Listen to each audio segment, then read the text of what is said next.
السلام عليكم ورحمة الله وبركاته. الحمد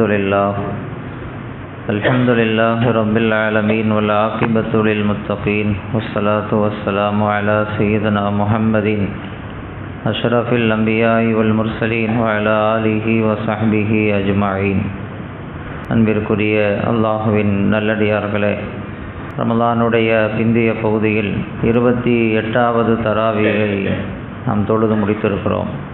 ரமலானை குறித்து அல்லாஹ் குர்ஆனில் சொல்லக்கூடிய ஒரு வசனத்தில், ரமலான் உங்களுக்கு கடமையாக்கப்பட்டிருக்கிறது, உங்கள் முன்னால் வாழ்ந்த சமுதாயத்திற்கு எப்படி கடமையாக்கப்பட்டதோ அதே போன்று உங்களுக்கும் இந்த நோன்பு கடமையாக்கப்பட்டிருக்கிறது என்று சொல்லிவிட்டு, அல்லாஹ் ஜல்ல ஷானுஹு தஆலா அந்த நோன்பினால் நமக்கு கிடைக்கக்கூடிய பலன், நோன்பு கடமையாக்கப்பட்டதினுடைய நோக்கம், இந்த ரெண்டையும் தெளிவுபடுத்தும் விதமாக ஒரு வார்த்தை அல்லாஹ் குறிப்பிடுறான்.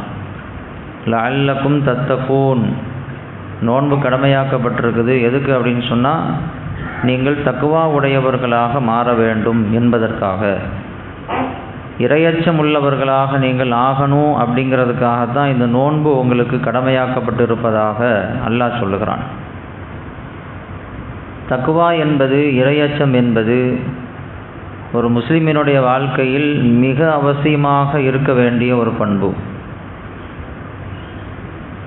நன்மைகளை செய்கிறதுக்கும் இறையச்சம் வேணும், பாவத்திலிருந்து ஒதுங்கி நடக்கிறதுக்கும் இறையச்சம் வேணும். நம்முடைய கடமைகள், அது இறைவனுக்கு செய்ய வேண்டிய கடமைகளானாலும், மனிதர்களுக்கு செய்ய வேண்டிய கடமைகளானாலும், அல்லது நம்மளோடு சேர்ந்து வாழக்கூடிய வசிக்கக்கூடிய ஜீவராசிகள் விஷயத்தில் நாம் நடந்து கொள்ள வேண்டிய செய்ய வேண்டிய கடமைகளானாலும், எல்லாத்தையும் ஒரு மனிதன் சரியாக செய்யணும் அப்படின்னா இறையச்சம் இருந்தால் தான் செய்ய முடியும். இறையச்சம் இல்லாதவன் அல்லாஹுடைய விஷயத்திலும் சரியாக நடக்க மாட்டான், மனிதர்கள் விஷயத்திலையும் சரியாக நடக்க மாட்டான், சாதாரணமாக ஜீவராசிகள் விஷயத்திலையும் சரியாக நடக்க மாட்டான். இப்போ எல்லாத்துக்கும் அடிப்படை என்ன? இறையச்சம். இறையச்சம் இருந்தால்தான் நாம் செய்யக்கூடிய அமல்கள் அல்லாஹ்விடத்தில் கபூலாகும். அல்லாஹ் குர்ஆனில் சொல்கிறான், இன்னமா யதகப்பலுல்லாஹு மினல் முத்தகீன், முத்தகீன்கள் செய்யக்கூடிய அமல்களைத்தான் நான் ஏற்றுக்கொள்வேன் அப்படிங்கிறான். தொழக்கூடிய தொழுகைகள், வைக்கக்கூடிய நோன்புகள், கொடுக்கக்கூடிய ஜக்காத்துகள் எப்படி இருக்கணும் அப்படின்னா இறையச்சத்தோடு செய்யப்படணும். இறையச்சம்னா என்ன? ஒவ்வொன்றையும் பார்த்து பார்த்து செய்கிறதுக்கு பேர் தான் இறையச்சம்.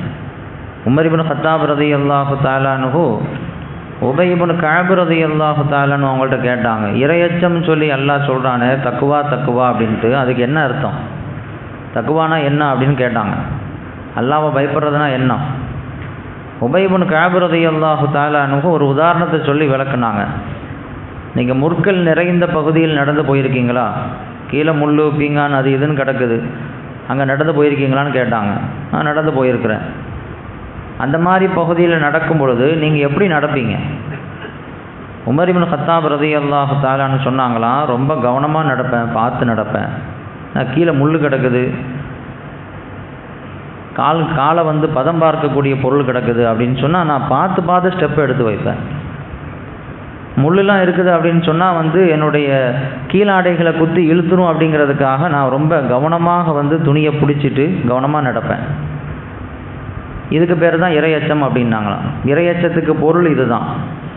எதையும் பார்த்து கவனமாக செய்வதற்கு பெயர் இறையச்சம். இறைவன் ஒருத்தன் இருக்கிறான், அவன் பார்த்துக்கிட்டு இருக்கிறான், இதை சரியாக செய்யணும், இது தப்பாக செஞ்சிடக்கூடாது, எல்லாம் பார்க்குறான், கவனத்தோடு ஒவ்வொரு விஷயத்தையும் செய்கிறீங்க பார்க்குறீங்களா, இதுதான் இறையச்சம் அப்படின்னாங்க. ஒவ்வொரு விஷயத்திலும் இந்த இறையச்சம் வேண்டும். உண்ணக்கூடிய உணவுகளில் இறையச்சம் வேண்டும், உடுத்தக்கூடிய உடைகள் இறையச்சத்தோடு உடுத்தப்பட வேண்டும், செய்யக்கூடிய பணிகளில் இறையச்சம் வேண்டும், பொறுப்புகளில் இறையச்சம் இருக்க வேண்டும், பிள்ளை வளர்ப்பில் இறையச்சம் இருக்க வேண்டும், ஒரு மனைவிடத்தில் நடந்து கொள்ளக்கூடிய கடமைகள் ஹக்குகளில் இறையச்சம் வேண்டும். ஒவ்வொரு விஷயத்திலும் இறையச்சம் இருக்கணும். இறையச்சம் இருந்தால்தான் அந்த காரியம் செம்மையாக இருக்கும், சரியாக செய்ய முடியும், அல்லாஹ்விடத்தில் ஏற்றுக்கொள்ளப்படத்தகுந்த அமல்களாகவும் அது மாறும். இறையச்சத்தினால் கிடைக்கக்கூடிய பலன்களில் ஒன்று என்ன அப்படின்னு சொன்னால், அல்லாஹு தஆலா நம்முடைய காரியங்களை லேசாக்குவதாக அல்லாஹ் வாக்குறுதி கொடுக்குறான். நமக்கு அறியாத புறத்திலிருந்து ரிசுக்கை வழங்குவதாக அல்லாஹ் சொல்கிறான். ஒமை யத்தகில்லாஹ யஜ்அல் லஹு மின் அம்ரிஹி மஹ்ரஜா. யார் இறையச்சத்தோடு நடக்கிறாங்களோ அவங்களுடைய காரியங்களை லேசாக்கிடுவேங்கிறான். அவன் அறியாத புறத்திலிருந்து நான் ரிசுக்கை கொடுப்பேங்கிறான். அவனுக்கு இப்படி ஒரு ரிசுக்கு வரும்னு அவனுக்கு தெரியவே தெரியாது. நம்ம எதிர்பாராத விதத்திலிருந்து அல்லாஹ் ரிசுக்கை கொடுப்பான். நாம் ரிசுக்கை தேடி போகிறது ஒன்று இருக்குது, இங்கேருந்து ரிசுக்கு வரும்னு நாம் எதிர்பார்க்கறது ஒன்று இருக்குது. நாம் தேடி போகவும் மாட்டோம், எதிர்பார்க்கவும் மாட்டோம். எங்கேருந்தோ ரிசுக்கு வரும், நான் நினச்சி கூட பார்க்க மாட்டோம். அந்த மாதிரி அல்லாஹு தஆலா ரிசுக்கை கொடுப்பான். யாருக்கு தெரியுமா? இறையச்சம் உள்ளவர்களுக்கு அப்படிங்கிறான். பெருமானார் ஸல்லல்லாஹு அலைஹி வஸல்லம் அவங்கள்ட்ட ஒரு சஹாபி வந்தாங்க, மாலிக் இப்னு அஜ்ஜஇ ரலியல்லாஹு தஆலா அன்ஹு. சொன்னாங்க, யா ரசூலல்லாஹ், என்னுடைய பையனை காணோம். என்னுடைய பையனை சில பேர் சிறைப்பிடிச்சு கொண்டு போயிட்டாங்க, எங்கே வச்சுருக்காங்கன்னு தெரியல. என்னுடைய பையன் திரும்பி வரணும், நீங்கள் துவா செய்யுங்க அப்படின்னு சொல்லி சொன்னார். தன்னுடைய பையனை பற்றி முறையிட்டார். ஸல்லல்லாஹு அலைஹி வஸல்லம் அவர்கள், இஸ்பிர், நீ பொறுமையாக இரு, இன்ஷா அல்லாஹ் அல்லாஹு தஆலா உன்னுடைய காரியத்தை லேசாக்குவான், உன் பையனை அல்லாஹ் மீட்டி கொடுப்பான் அப்படின்னு சொல்லி தைரியம் சொல்லி அனுப்புனாங்க. அவரும் அல்லாஹுடைய நம்பிக்கையில் ரசூலுல்லாஹ் சொல்லிட்டாங்கல்ல அப்படின்னு சொல்லி தைரியமாக போனார். போய் கொஞ்ச நாளில் 2-3 நாளில் பையன் நிற்கிறார். பையன் நிற்கிறார்னா பையன் மட்டும் வரல, பையனோடு சேர்ந்து சில ஆடுகளும் நிற்கிது. கூப்பிட்டு போனவங்க, சிறைப்பிடிச்சு வச்சவங்க என்ன செஞ்சாங்க அப்படின்னு சொன்னால், அந்த பையனை ஆடு மேய்க்கிறதுக்கு விட்டாங்க. ஆடு மேய்ச்சதில் அந்த ஆடு இவங்க கூட நல்லா பழகிடுச்சு. மேய்க்கக்கூடியவர்கிட்ட நல்லா பழகிரும்ல ஆடு மாடுலாம். ஒரு சந்தர்ப்பத்தை அல்லாஹ் கொடுத்தான் தப்பிக்கிறதுக்கு. அவர் தப்பிச்சு வந்தார். இவர் வரதை பார்த்து இவர் கூடயே ஆடு சேர்ந்து வந்துடுச்சு. வீட்டில் கதவை தட்டி பார்க்குறாரு, பையனும் நிற்கிறான், கூட ஆடும் நிற்கிது. ஸல்லல்லாஹு அலைஹி வஸல்லம் அவங்கள்ட்ட போய் சொன்னார், சந்தோஷமாக என் பையன் கிடச்சிட்டான், கூட ஆடுகளும் இருக்குது, என்ன பண்ணுறது? அது உனக்கு அல்லாஹ் நீ அறியாத புறத்திலிருந்து உனக்கு கொடுத்த ரிசுக்கு, நீ வச்சுக்கோ அப்படின்னாங்க ஸல்லல்லாஹு அலைஹி வஸல்லம். இறையச்சத்தோடு பொறுமையோடு அல்லாஹ் இந்த காரியத்தை சரியாக்குவான் என்ற நம்பிக்கையோடு இருந்ததினால் அல்லாஹ் கொடுத்த பலன் என்ன அப்படின்னு சொன்னால், பையனையும் மீட்டி கொடுத்தான், ரிசுக்கையும் கொடுத்தான். இறைவனுக்கு அஞ்சி ஒவ்வொரு காரியத்தையும் செய்கிற பொழுது அவருக்கு அல்லாஹு தஆலா எல்லா காரியத்தையும் லேசாக்கிடுவான். ரிசுக்கு அல்லாஹ் வாரி வழங்குவான். எல்லாத்துக்கும் அடிப்படை என்ன அப்படின்னு சொன்னால் இறையச்சம். ஒவ்வொரு காரியத்தையும் இறைவன் பார்க்குறான், அவனுக்கு பதில் சொல்லி ஆகணும் அப்படிங்கிற அந்த எண்ணத்தோடு செய்யணும். உமர் இப்னு கத்தாப் ரலியல்லாஹு தஆலா அன்ஹு வரலாற்றில் ஒரு குறிப்பு உண்டு. உஸ்மான் ரலியல்லாஹு தஆலா அன்ஹு அவங்க வீட்டில் உட்கார்ந்துருக்கிறாங்க. கடுமையான வெயில் நேரம், பாலைவன பகுதி எப்படி இருக்கும், கடுமையான வெயில். வீட்டில் உட்கார்ந்துருக்கிறாங்க திண்ணையில். தூரத்தில் ஒருத்தர் 2 ஒட்டகத்தை ஓட்டிகிட்டு போயிட்டுருக்கிறார். கடுமையான வெயில் நேரம், மதியம் ஒரு 12 மணி இருக்கும். எப்படி இருக்கும் வெயில்? 2 ஒட்டகத்தை ஓட்டிகிட்டு போயிட்டுருக்கிறாரு.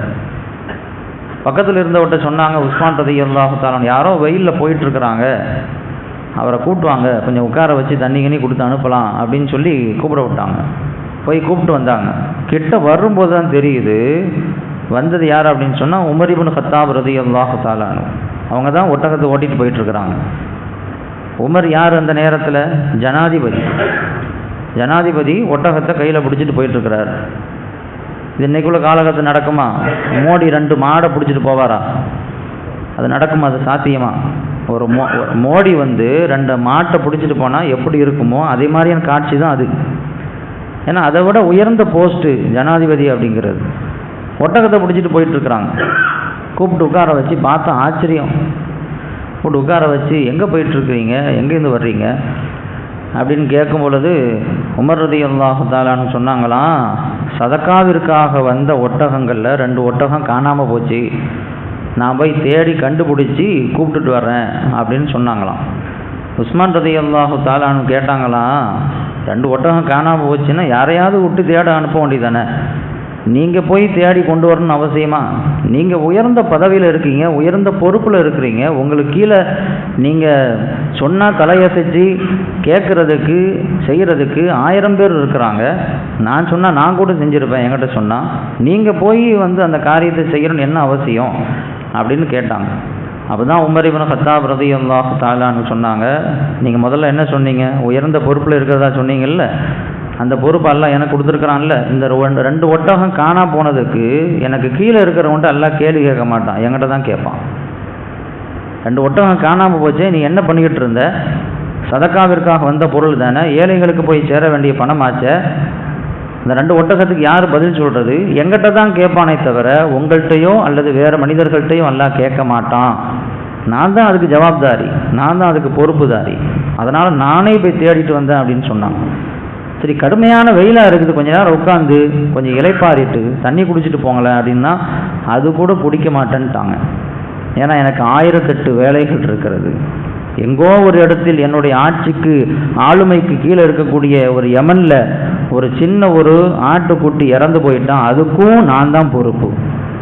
அதனால் உட்காந்து தண்ணி குடிக்கிறதுலாம் நேரம் இல்லை அப்படின்னு சொல்லி வேகமாக விறுவிறுன்னு போனாங்க அப்படின்னு சொல்லி வரலாறு பதிவு செய்யப்பட்டிருக்கு. அந்த காட்சியை பார்த்து உஸ்மான் இப்னு அஃபான் ரலியல்லாஹு தஆலா அன்ஹு கண்ணீரோடு சொன்னார்கள், இப்படி ஒரு ஆட்சியாளர் அல்லாஹு தாலா நமக்கு கொடுத்துருக்கிறானே அப்படின்னு சொல்லி சந்தோஷப்பட்டு அவங்க பேசினாங்க அப்படின்னு சொல்லி வருது. அப்போ அல்லாஹ் பார்த்து கொண்டு இருக்கிறான், இதற்கு நாம் அல்லாஹ்வுக்கு பதில் சொல்லி ஆகணும் அப்படிங்கிற அந்த உணர்வு, அந்த சிந்தனை ஒவ்வொரு விஷயத்துலையும் வந்துடுச்சு அப்படின்னு சொன்னால் நம்ம வாழ்க்கை சீராயிடும். உண்ணக்கூடிய உணவு அது எந்த வகையில் வருது அப்படிங்கிறதுல நம்ம கவனம் செலுத்தணும். உண்ணக்கூடிய உணவு நம்ம சரியாக உண்ணலை அப்படின்னு சொன்னால் அது நமக்கு மட்டும் பாதிப்பை ஏற்படுத்தாது, நம்முடைய சந்ததிகளுக்கும் அந்த பாதிப்பை ஏற்படுத்தும். நம்ம ரொம்ப ஜாக்கிரதையாக இருக்கணும். இதெல்லாம் யார் கண்டுக்க போகிறா, யார் பார்க்க போகிறா, என்ன ஆக போகுது, என்ன நடக்க போகுது அப்படின்னு நினைக்கக்கூடாது. நாம் ஒரு ஹராமான உணவு சாப்பிட்டோம் அப்படின்னா நம்முடைய தொழுகை ஏற்றுக்கொள்ளப்படாதுங்கிறது ஒன்று, துவா கபூலாகாதுங்கிறது ஒன்று.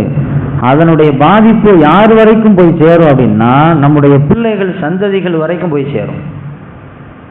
பாயசீதுல் பிஸ்தாமி அப்படின்னு சொல்லி ஒருத்தர் இருந்தாங்க, பெரிய இறை நேசர். அவங்க சொல்கிறாங்க, ரொம்ப காலமாக நான் தொழுதேன், என்னுடைய தொழுகையில் இன்பமே எனக்கு ஏற்படலை. தொழுகும்போது இன்பம் ஏற்படணும்ல, தக்பீர் கட்டினா கொஞ்ச நேரம் நின்று தொழுகணுங்கிற ஆசை வரணும். பெரும்பாலும் அந்த ஆசை நமக்கு இருக்கிறது இல்லை, கடமைக்காக தொழுதுட்டு போகிறோம். அப்படி தானே? தொழுது முடிச்சுட்டு போகிறோம் அப்படிங்கிற மாதிரி ஒரு நிலைமை தான் இருக்கிறத தவிர நின்று தொழுதா இன்னும் கொஞ்சம் நேரம் நிற்கணுங்கிற ஒரு எண்ணம் பெரும்பாலும் நான் உட்பட யாருக்குமே இருக்கிறது இல்லைல்ல. அதுதான் அப்படி தான் நம்ம இருக்கிறோம். அந்த லெவலில் தான் அல்லாஹ் நம்மளை வச்சுருக்கிறோம். பாயசில் பிஸ்தாமி ரஹ்மத்துல்லாஹி அலைஹி சொன்னாங்களாம், தொழுகும்போது எனக்கு இன்பமே வர்றதில்லை, நின்னா முடிச்சுட்டு போகணுங்கிற மாதிரி தான் இருக்கிறத தவிர ஒரு இஷ்கு, ஒரு ஈடுபாடு வர மாட்டேங்குது. ஏன் வரல அப்படின்ட்டு அவங்க தன்னைத்தானே கேட்டுக்கிட்டாங்க. ஏன் வரலை? நம்ம ஈமான் கொண்டிருக்கிறோம், அல்லாஹுக்காக தொழுகிறோம், ஏன் அந்த ஈடுபாடு வர மாட்டேங்குது அப்படின்னு சொல்லி ஒரு சந்தேகம், ஒரு கேள்வி அவங்களுக்குள்ளே எழுதுச்சு. அப்போ தான் அவங்க சிந்திச்சு பார்த்தாங்களாம், ஏதோ ஒரு தப்பு நடந்திருக்கு. தப்பு நடக்காமல் இப்படி ஒரு கம்ப்ளைண்ட் நம்மகிட்ட வராது. என்ன தப்பு நடந்திருக்குதோ அப்படின்ட்டு அப்படியே ரிவர்ஸ் பண்ணி பார்க்குறாங்க தன்னுடைய லைஃப்பை. எதுவும் நம்ம தப்பு பண்ணியிருக்குமா அப்படின்ட்டு எதுவும் நடந்த மாதிரி தெரியலை. எதுக்கும் நம்மளுடைய தாயார்கிட்ட கேட்டு பார்ப்போம் அப்படின்னு சொல்லி அவங்களுடைய தாயார்கிட்ட கேட்டாங்களாம்.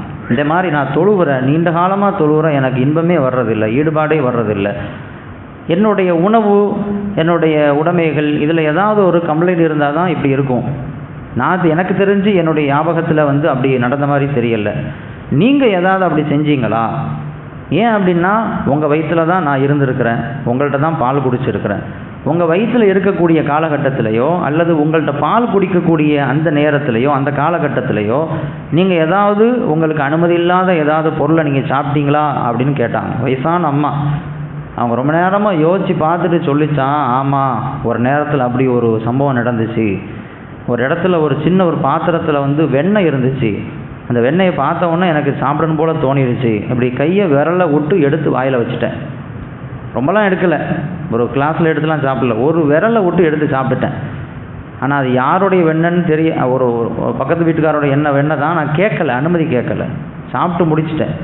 இப்போ தான் ஞாபகம் வருது அப்படின்னு சொன்னவொன்னு, அல்லாஹ் அப்படி செஞ்சிட்டிங்களா, உடனே போய் வந்து அந்த வீட்டார்கிட்ட போய் நீங்கள் வந்து பெர்மிஷன் கேளுங்க, தெரியாமல் சாப்பிட்டேன், நீங்கள் அனுமதி கொடுங்க அப்படின்னு சொல்லி போய் கேளுங்க அப்படின்னு சொல்லி தன்னுடைய தாயாரை அனுப்பி வச்சாங்க. அவங்க போய் கேட்டு அவங்க பரவாயில்ல அப்படின்னு சொன்ன பிறகு தான் பாயசில் பிஸ்தாமி ரஹ்மத்துல்லாஹி சொல்கிறாங்களாம், அதுக்கு பிறகு தான் எனக்கு தொழுகையில் ஈடுபாடு வந்தது அப்படிங்கிறாங்க. ஒரு சின்ன ஒரு மிஸ்டேக், ஒரு சின்ன ஒரு தவறு, உணவில் கவனக்குறைவாக இருந்த காரணத்தினால் தன்னுடைய பிள்ளைகளுக்கும் அதனுடைய பாதிப்பு ஏற்படுகிறது. தொழுகையில் கவனம் இல்லாமல் போகுது, ஈடுபாடு இல்லாமல் போகுது. இது எவ்வளோ கவனத்தோடு ஒவ்வொரு காரியத்தையும் நாம் செய்ய கடமைப்பட்டிருக்கிறோம் அப்படிங்கிறத நாம் எண்ணி பார்க்க கடமைப்பட்டிருக்கிறோம். இந்த விஷயத்தை நான் ஏன் இந்த நேரத்தில் பதிவு பண்ணுறேன் அப்படின்னு சொன்னால், நோன்பினுடைய அடிப்படை நோக்கம் தக்குவா, இறையச்சம். நோன்பு ஒருத்தருக்கு கபூலாயிடுச்சா இல்லையா அப்படிங்கிறத எதை வச்சு விளங்கிக்கலாம் அப்படின்னா, ஒருத்தருக்கு இறையச்சம் கூடி இருக்குதா குறைஞ்சிருக்குதான்னு வச்சு நம்ம விளங்கிக்கலாம். உங்கள்கிட்ட எந்த அளவுக்கு இறையச்சம் கூடி இருக்குது எனக்கு தெரியாது, உங்களுக்கு தெரியும். எங்கிட்ட இறையச்சம் எந்த அளவுக்கு கூடி இருக்குது எனக்கு தெரியும். அதை வச்சு நீங்கள் உங்களை நீங்களே வந்து அடையாளப்படுத்திக்கலாம், சிந்திச்சு பார்க்கலாம். நான் என்ன வந்து அடையாளப்படுத்திக்கலாம், என் நோன்பு என்ன தரத்தில் இருக்குது, உங்கள் நோன்பு என்ன தரத்தில் இருந்திருக்குது, இந்த ரமதான் வந்து கபூலியத்தை பெற்ற ரமதானா அப்படிங்கிறத இந்த இறையச்சத்தை வைத்து அளவுகோலாக நீங்கள் வைத்து கொள்ளலாம். ஏன்னா நோன்பு நான் கடமையாக்கப்பட்டது, நான் கடமையாக்கியது இறையச்சத்திற்காகத்தான் அல்லாஹ் சொல்லிட்டான். அப்போ இறையச்சம் கூடுனாதான் நோன்பு கபூலாக இருக்குதுன்னு அர்த்தம். இறையச்சம் கூடி இருக்குதா அப்படிங்கிறது நாம தான் நம்மளை கேள்வி கேட்டுக்கணும். ரம்ஜானுக்கு முன்னால் இருந்த இறையச்சத்தை விட ரம்ஜான் 28 நோன்பு முடிச்சிருக்கிறோம், இனி இறையச்சம் கூடி இருக்குதா இல்லையா அப்படிங்கிறத நாம் செக் பண்ணி பார்க்கணும். இறையச்சம் கூடி இருந்துச்சுன்னா அல்ஹம்துலில்லாஹ் நோன்பு கபூலாக இருக்குதுன்னு அர்த்தம். இறையச்சம் கூடணும், அதற்கான பயிற்சி தான் நோன்பு. நோன்பு நம்ம எவ்வளோ விஷயங்கள் வந்து ரொம்ப இறையச்சமாக தான் இருக்கிறோம். தொழுகையில் கவனமாக இருக்கிறோம், மற்ற விஷயங்களில் கவனமாக இருக்கிறோம், சில விஷயங்களை வந்து நாம் தவிர்த்துக்கிறோம், புறம் பேசுவதிலிருந்து கொஞ்சம் நம்ம கண்ட்ரோல் பண்ணிக்கிறோம், பொய் சொல்வதிலிருந்து கண்ட்ரோல் பண்ணிக்கிறோம். நோன்பு அப்படிங்கிற நமக்கு ஒரு அழகான ஒரு பயிற்சி. இந்த பயிற்சி வந்து நோன்புக்கு பின்னாலும் தொடர வேண்டும். அப்படி இருக்கிற பொழுது இந்த நோன்பு கபூலானது அப்படிங்கிறதுக்கு அது ஒரு சுபச்செய்தியாக அமைஞ்சிடும். அதனால் வந்து இறையச்சத்தோடு ஒவ்வொரு காரியத்தையும் செய்ய வேண்டும். அல்லாஹ் பார்த்து கொண்டு இருக்கிறான் என்ற உணர்வோடு ஒவ்வொரு விஷயத்தையும் நாம் மேற்கொள்ளணும். அது நம்மளுடைய அமல்கள் கபூலாகுவதற்கான அடிப்படையாக இருக்கிறது. குறிப்பாக இந்த நோன்பு கபூலாகிருச்சு அப்படிங்கிறதுக்கு அதுதான் அடையாளம். அல்லாஹ் ரப்புல் ஆலமீன் அந்த இறையச்சத்தை நமக்கு அதிகப்படுத்தி தருவானாக. அதை கொண்டு இந்த நோன்பினுடைய காலங்களில் நாம் செய்த எல்லா அமல்களையும் அல்லாஹு தஆலா அவருடைய பெரும் கருணையை கொண்டு ஏற்றுக்கொள்வானாக. வ ஆகிரு தஅவானா அல்ஹம்துலில்லாஹி ரப்பில்